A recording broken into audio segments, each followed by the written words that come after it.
Welcome you all students. Welcome back. During last class, we have studied about electric potential and we have discussed in detail how the electric potential in case of a charge when it is moved towards another charge, positive charge is moved towards another charge in an electric field against electric field, how the electric potential was calculated. Now we are moving ahead and during this class, we will study about electric potential energy. And electric potential energy is the amount of work done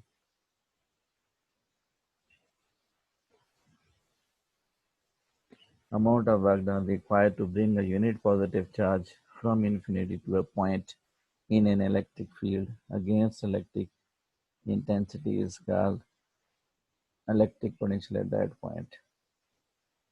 So this is our today's topic.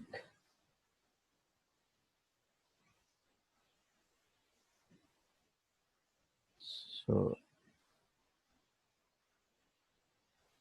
here it is.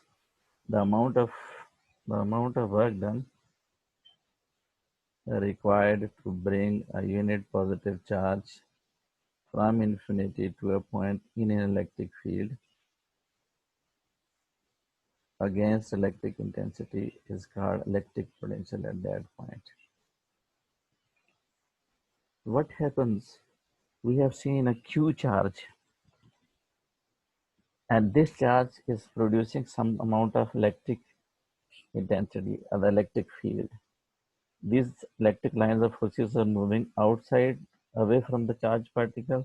So we are considering another charge particle, that is a test charge particle Q naught, and we are bringing that charge particle from infinity closer to that Q charge particle. And to bring this charge particle, we have to overcome the repulsive force due to the electric field produced by the charge Q, capital Q. So we have to do some work. That amount of work done is basically equal to some potential energy stored in the charge. While the energy of a charge at a certain point in electric field due to position is called electric potential energy. So to get an expression for the electric potential at that point, this is our main topic of today. We are going to find an expression for electric potential energy at that point. To consider an electric field due to positive point charge, this is the positive charge Q, and we will see in the next slide this position of this charge Q. We bring a test charge, that is Q, from infinity to a point B in electric field which is at a distance RB from the source Q. The electric intensity at a distance from the charge Q is given by. So we have done again. I have brought it again so that you see again to maintain the continuity of this topic. So here it is. E is equal to this E that is equal to Q 1 over 4 pi epsilon naught Q divided by R square and into R. Basically, I'm drawing it again. So we will see it during the next slide. This is the basically charged particle, and this charged particle is generating some amount of electric field, and the direction of electric field lines is away from the charge. So here is a line. You are bringing another charge, that is Q, or simply Q naught. You are bringing this charge particle towards Q to this direction. So here will be a point R, B, or any other point. You label it B or with A or anything else. So what happens when you bring at this point and you move towards the charged particle Q, this particle is also having positive charge. The other particle is also having positive charge. So these charges will repel each other. So you have to do work to bring this charged particle closer to this charged particle in the field. Now there are two reasons. One, you have to do some work. Other, these electric, you are moving along against the electric field. So you have to do some work. This amount of work done is stored in the form of electric potential energy. So this is our main topic today.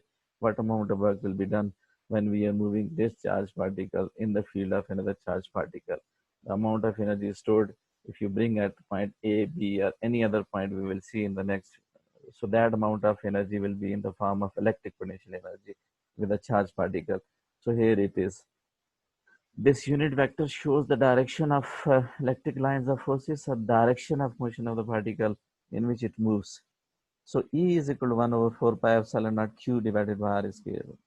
This is the unit vector directing, showing the direction of the electric field. So here it is. This electric intensity is inversely proportional to the square of the distance. You know, this is again following the inverse square law, which we have discussed in detail in case of Coulomb's law. So what happens as soon as you move away from this charged particle, the electric intensity will decrease. You move 1 meter, the electric intensity decreases by 2 times. You increase 2 meters, the electric intensity of this charged particle reduces by 4 times. So that's why this follows inverse square law. The electric intensity is not constant but inversely proportional to the square of the distance.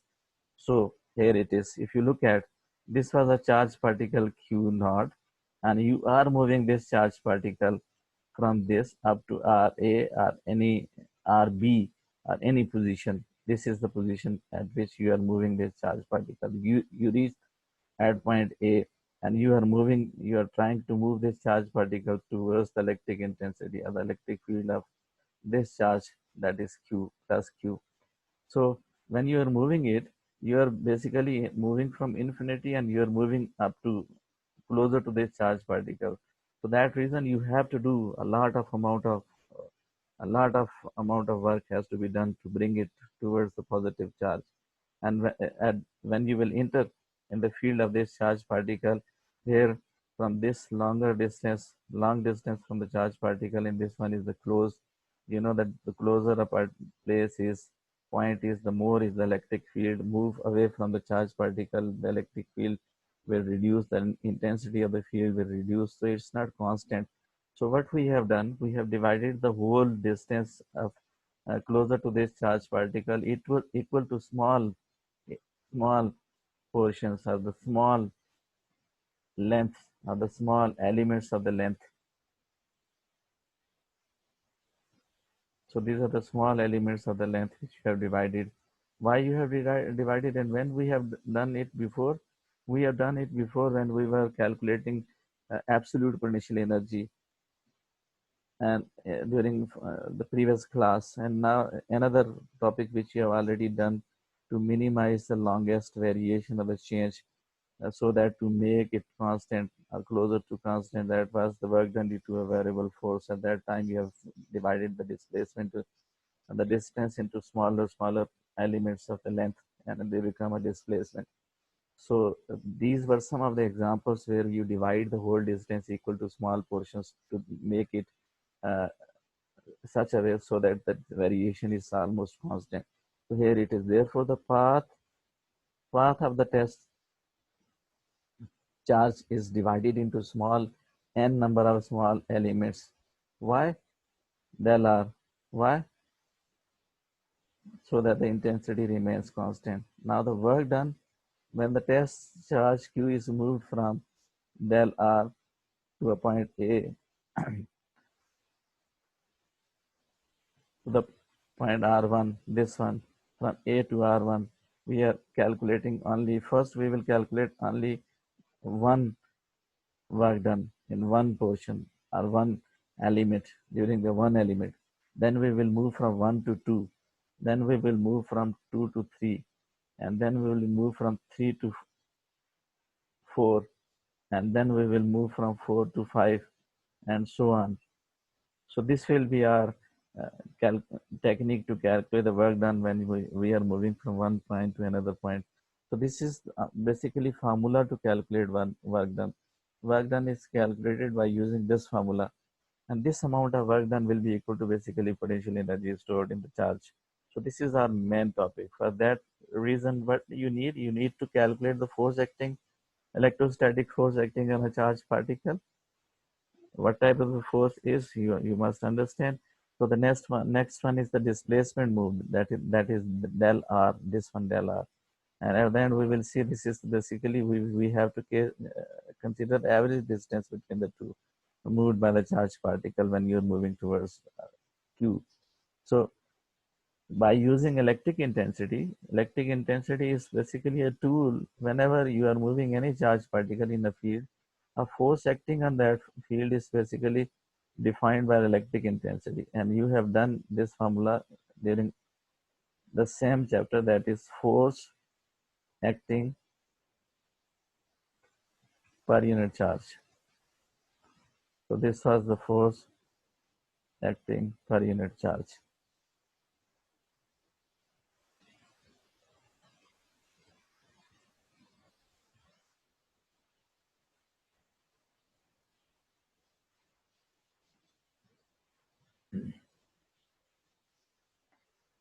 Force acting per unit charge. So this is basically a tool, a formula which is used to calculate a force acting on a charged particle when it is moved inside an electric field of another charged particle. This will be the force acting, and this is a formula used to calculate force. So here it is. This force is basically applied against the electric force of electrostatic force. So if you are applying force from this direction to the opposite to the electric field, and another electric field is also applying force on it, these two are opposite. So this will be the force formula to calculate the force, that is minus QE. Both have the angle, that is both are opposite to each other, both have an angle, and we'll see the value of the angle along the displacement moved and the electric lines of forces is 180 degree. And here it is. If you look at this one is minus QE dot del r. This is the distance moved through which you are moving. This one is basically F. This one is F, electrostatic force acting on the charged particle, and it is calculating by using the definition of electric intensity. Here is the tool. You have calculated the force. You are multiplying this force with the displacement moved, and then this, because both have the angle 180 degree, both are in opposite direction. E and R are both are opposite to each other, so that's why you are applying negative sign. So look at, when you put the value of 180, it becomes plus, and then the work done when you're moving this charged particle from RA to one other first small element of the displacement. So this is the amount of work done. It is denoted by del W1. But the electric intensity at a distance del R, average distance, we consider average distance. And how this average distance is calculated, basically this is the definition of electric intensity, and we are using this intensity, and we will put the value of this intensity in this formula along this. So here it is. This will be the average distance between the 2 points where you are moving, and we always take the average distance at the end. So how will you calculate average distance? This del R is basically equal to RA minus RB. This is the difference of the between the 2 points, RA minus RB. Then what about RA? That will be equal to R1 plus del R. So from here, we have to calculate the average distance. So average distance is calculated by adding these two and divided by the two. We have added these two and divided with 2. So we have to square, because it's following square law.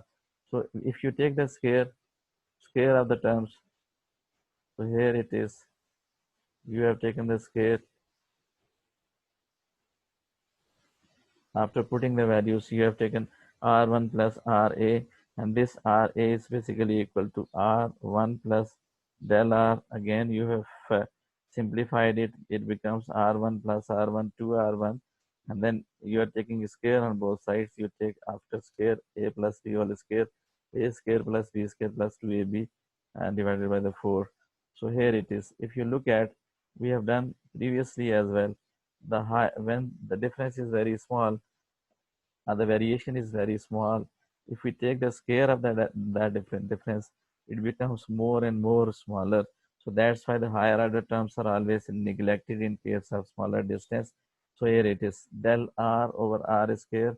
These are the higher order terms, and these are neglected in any case. Why? Because if we take the square of these terms, they are already small, they becomes more smaller. So that's why we neglect these. So this is basically equal to r1 square plus r1 del r, and you put the value of del r and simplify, you get this one. And further it is r1 square, r1 square, so it is r1 r2. So here it is the average square of the average distance is this one, r1 plus R2. You have placed the value in the equation of intensity. Finally, you are going to calculate intensity. Now, this one is the value of intensity which you have placed in the equation number 7. It was del W1, that is equal to QE del R, and you have placed the value of this E in this formula, that is equation number 7, and you got this. Further, you simplify and it becomes, look at del R is equal to basically RA minus R1, and this is the same average distance, square of the average distance. When you, again, the all terms are the same which you are following. This is basically E, and you are calculating amount of work done. Work done is equal to QE, and this one is Q, and this one is the whole terms linked with the E. So here it is Q divided by 4 pi epsilon naught. This is the simplified form. RA minus R1 divided by R1 RA. You break it with the both. So this RA will cancel with this RA, and this R1 will cancel with this R1. Now the remaining are here 1 over R1, this one, and here it is 1 over RA along this one after simplification, and you are getting work done from del 1 to the work done from RA position to R1, that is equal to basically del W1 Q divided by 4 pi epsilon naught. So this is basically work done W1. Similarly, you will calculate W2, work done from position 2 to 1 to 2, that will be equal to basically Q divided by 4 pi epsilon naught, that is work done from 1 to 2. So this is 1 over R2 minus 1 over R1. Then what will be W3? That will be similarly, we will follow. We have calculated W1. We will use the same steps. It's very easy to understand how you have calculated W1. You will apply the same technique to calculate W2, W3, W4, W5, Wn. How it is calculated? 1 over R2, from where it is moved from 1 over R1. Then you are moving ahead. Then what will be there? It will be 1 over R2, and here it will be 1 over R3. When you are moving for the next, what will be there? R3, here will be R4, and that amount of work done will be W3. So this is W2. For W3, here it will be W3, and here it will be W2. And if W4, here will be W1 over R4, and here it will be R3. So this is the technique to calculate work done, first of all, from 1 to 2, RA to R1, then from 1 to 2, and then from 2 to 3, that will be equal to W3, and so on. And we will generalize it. Look, this is the same which I have already told. Now the same technique is used to calculate W3. It is 1 over R3 minus 1 over R2, from where you have moved it from R2 to R3. So this is the amount of work done. When you moved from R3 to 4, so this is the amount of work done. So when you have moved from Rn to Rb, so this is the amount of work done, that is N, when you are moving from Rn to Rb. So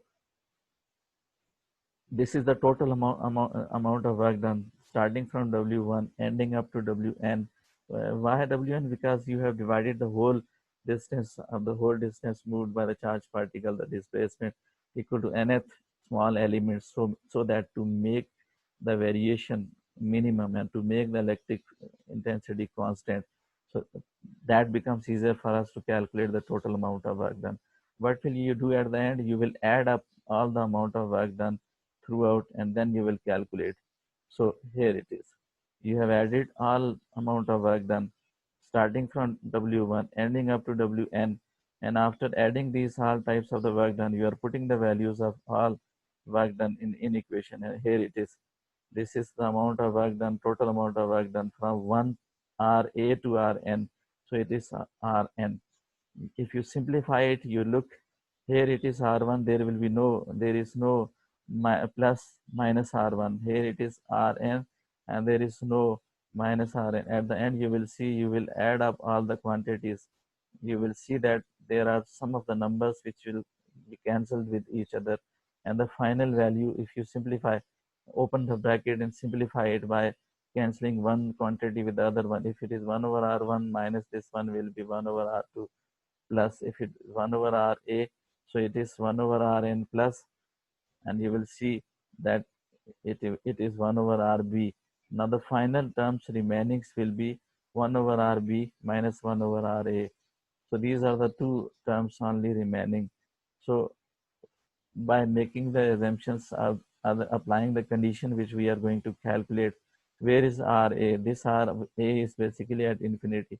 When you will put this Ra in this formula, 1 over infinity is basically 0, and the remaining is 1 over Rb. So this is the total amount of work done when you're bringing any charge particle to infinity, from infinity up to a point B in the electric field. So here it is. This amount of basically work done appears in the form of potential energy stored in the charged particle, and that type of potential energy is calculated by this using this formula.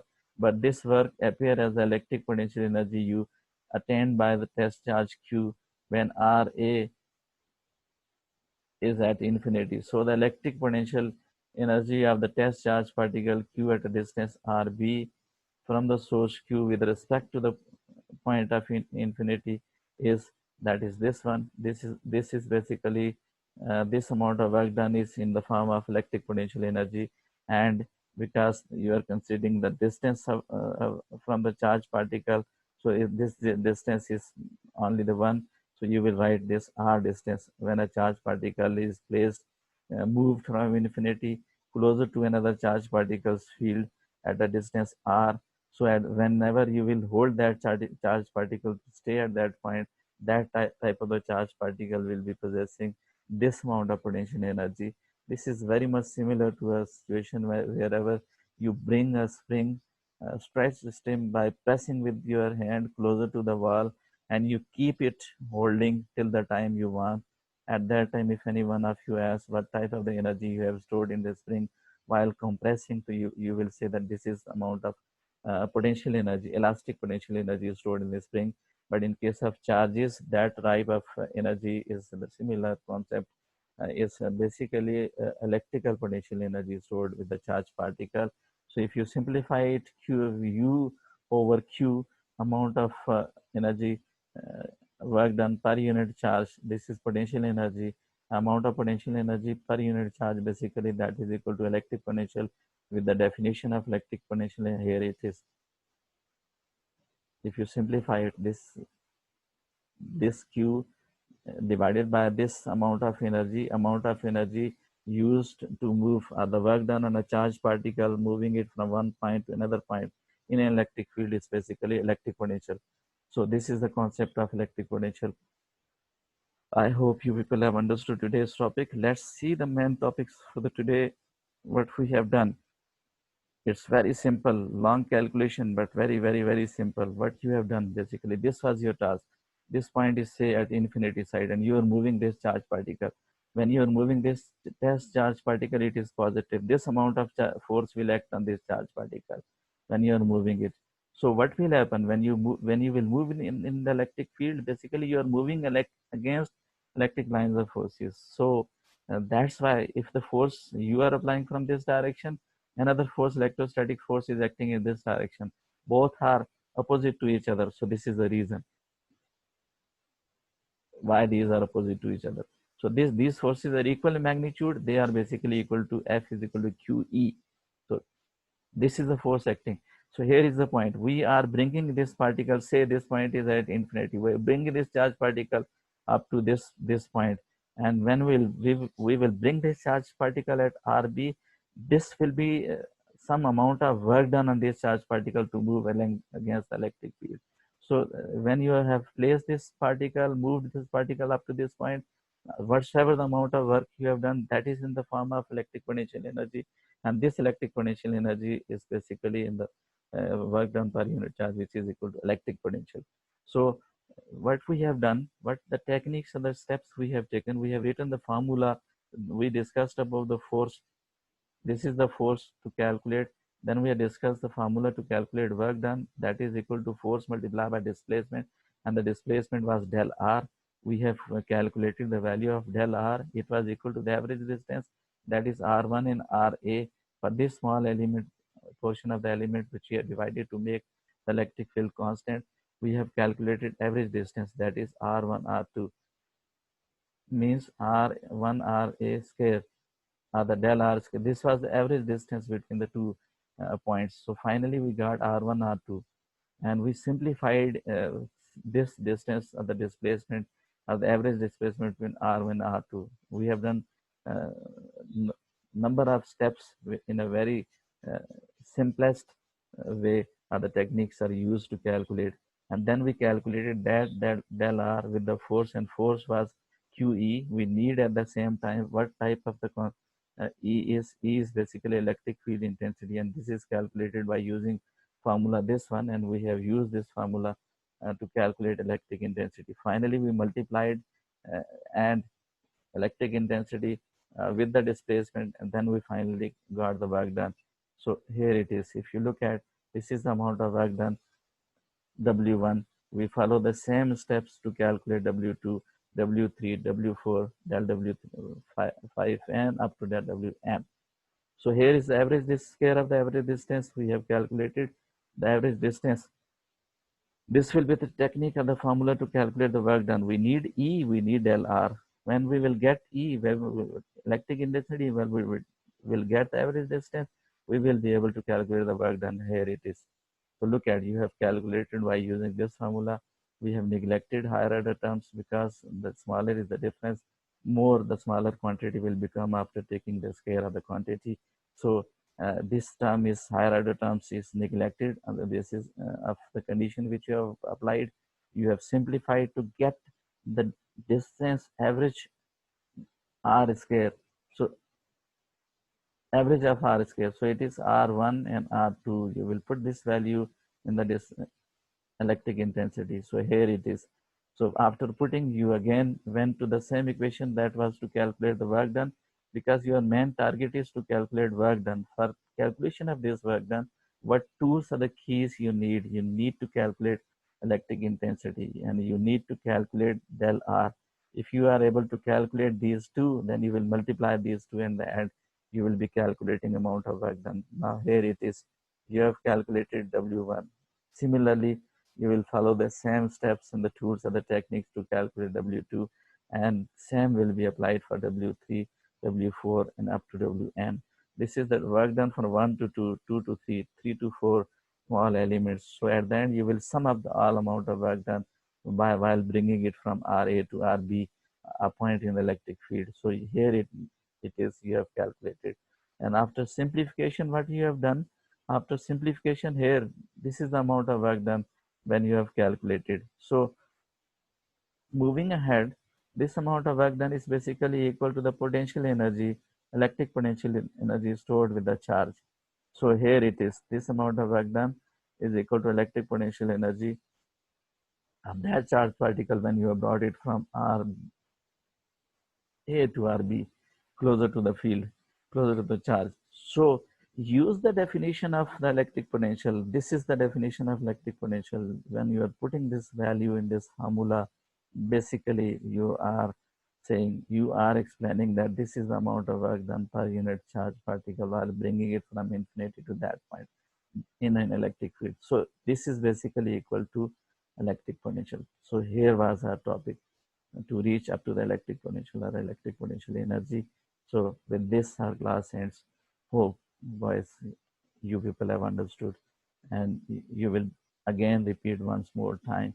So it will be more easier to understand. This was one of the easiest topic of this chapter to understand, how to calculate electric potential energy. So with this, our class ends. I thank you very much for your patience.